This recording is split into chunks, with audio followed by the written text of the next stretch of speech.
সারা যাও কিন্তু ধরো আবার তাই রাখি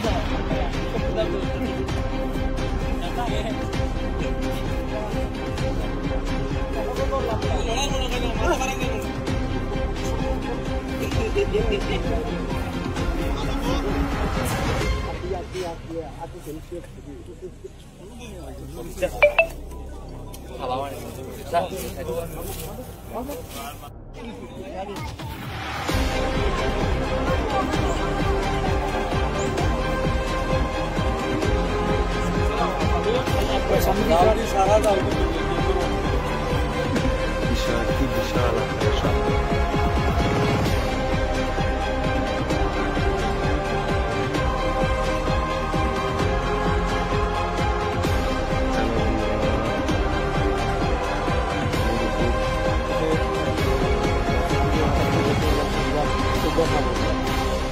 ভাবলাম যে